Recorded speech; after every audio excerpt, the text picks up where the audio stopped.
Hey everybody, Mike McWilliams upstairs to the right music. In today's show we're going to take a look at the infamous Tim Shaw pickups and ask the question, what the heck is up with those? Coming right up.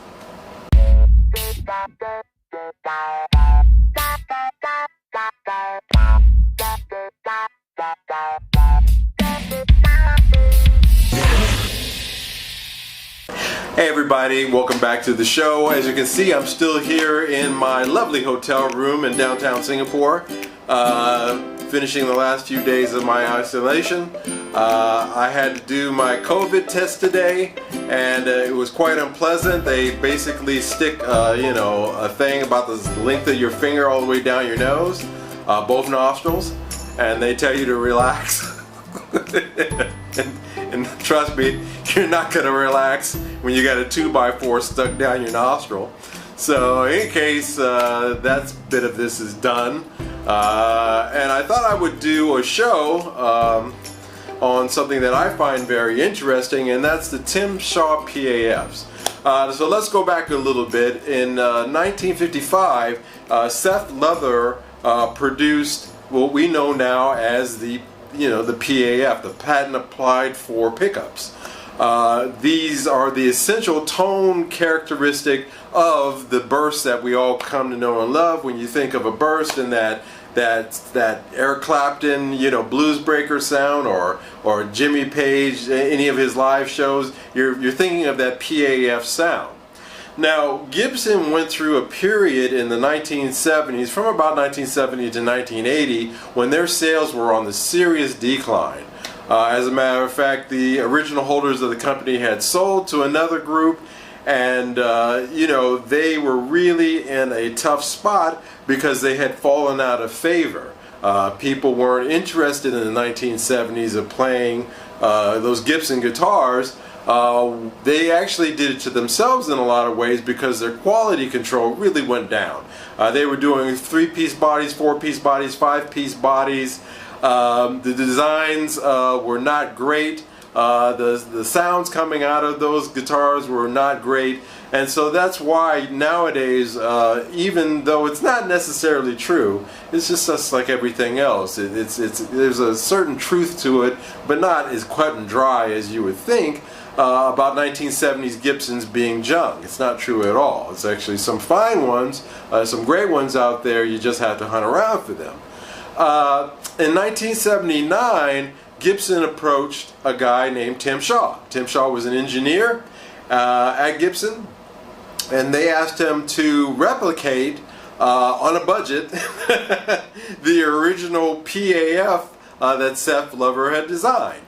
And because at that time, because they were suffering, they wanted to start, they had the rough idea of starting to do something like what we know of now as a custom shop, and they wanted to replicate those guitars that had brought them to the point they were from their heyday, and a big part of that was the PAF. So they went to Tim Shaw and said, hey, can you replicate that for us? And he said, sure. So he took a PAF, one of Seth Leather's originals.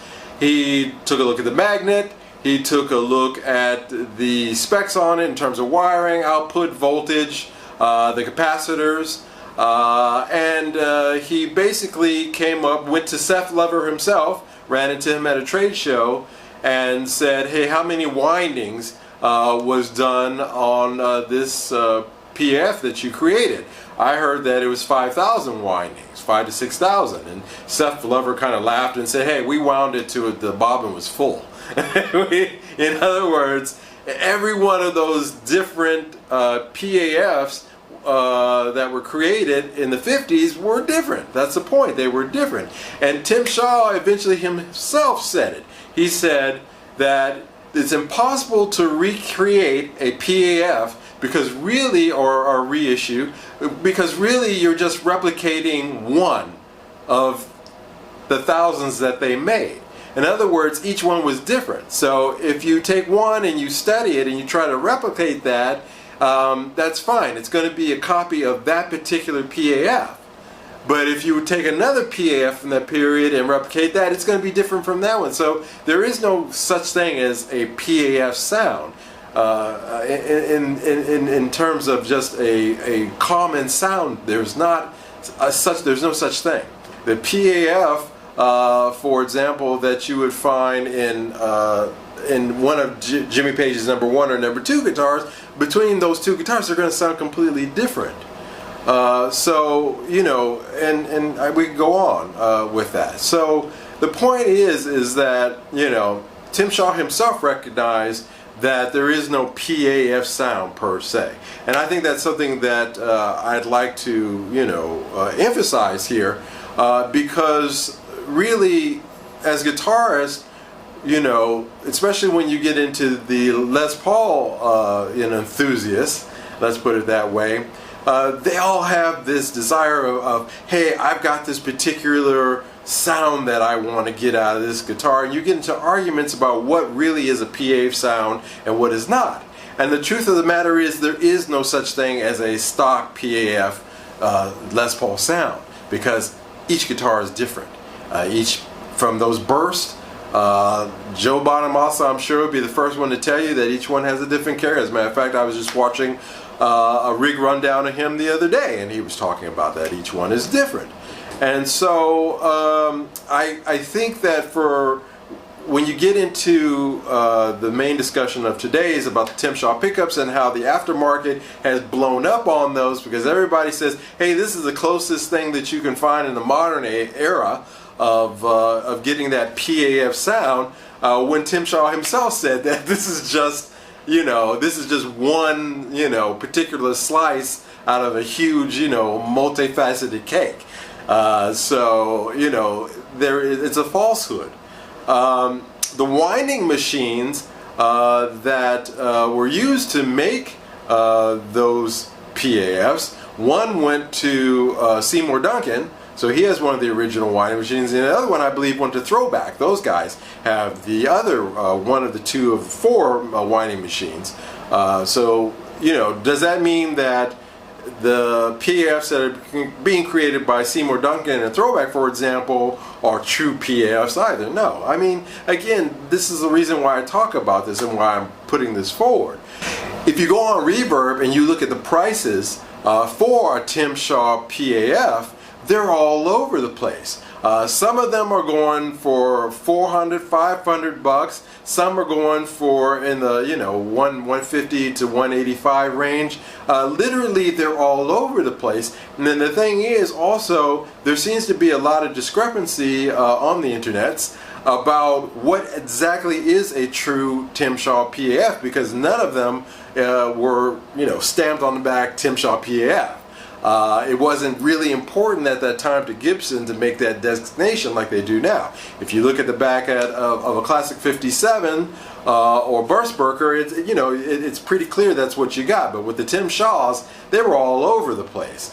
And so somebody could be selling you a Tim Shaw, and unless you really take the time to study and find out if this really is a Tim Shaw or not, with the correct stamped serial number, and then the inked serial number on top of that, the metal braided wire, the type of bobbin that was used, you're really getting into that, you know, you're exposing yourself to that myth, that chasing the dragon kind of market that we talk about all the time here on Upstairs to the Right Music, where, you know, you really should try to get away from that. It's a cautionary tale, again, that I'm presenting today, is that if the man himself, Tim Shaw, says that there is no such thing as a PF sound, because each PF were different, and mine are just copies of one, in particular, one PF sound in particular, then don't get trapped into that, you know, that illusion, or that I'm looking for that PAF sound kind of thing, because you're going to be chasing that dragon and spending a lot of money when you should be spending that time on practicing, playing, gigging when you can, and just achieving your sound. Whether that's on a Les Paul, which obviously we're talking about today, or it's on a Telecaster or whatever, look for your sound. I find it very interesting that none of Jimmy Page's records his recordings in the studios were done on a Les Paul. They were mostly done on a Telecaster. Especially the first and second album that we all love. That's a Tele. Yeah, on live stage he used a Les Paul, but in the recordings he did not. You know, the famous Stairway to Heaven solo, that's a Telecaster. So, you know, don't get caught up. Of course, with Eric Clapton in the Blues Breaker album, that is the quintessential PAF sound that a lot of people are seeking. Excuse my English today, but it's still an illusionary dragon kind of chasing that sound, because you know, the recording equipment, the amps that were used, the Blues Breaker, Marshall Blues Breaker amp itself, his PFs and his Les Paul were unique to themselves. If he had used another Les Paul, it wouldn't have had that same sound. Not to say that it would have been a worse or better sound, it would have been a different sound. So anyway, that's today's show. A little bit of rambling as usual about a topic that I think is pertinent to you tone freaks out there, to understand that if you get yourself a Tim Shaw. Oh, by the way, and the Tim Shaws were originally placed in the Heritage 80 guitars that came out in 1980. So from that point, from those Heritage 80 guitars until around 1987, they were being produced. They were going in standards. They were going in some specials. Again, the anniversary gold tops in '86. So you know, I think that really you should be careful about whether the pickup is a Tim Shaw or not, because some guitars had them, some didn't during that time period. Not every Gibson guitar had Tim Shaw pickups in it, and not every Tim Shaw pickup was the same as the other. They were going through financial hardship during that time, so it was one of those situations where they were using whatever cheap materials that could be used.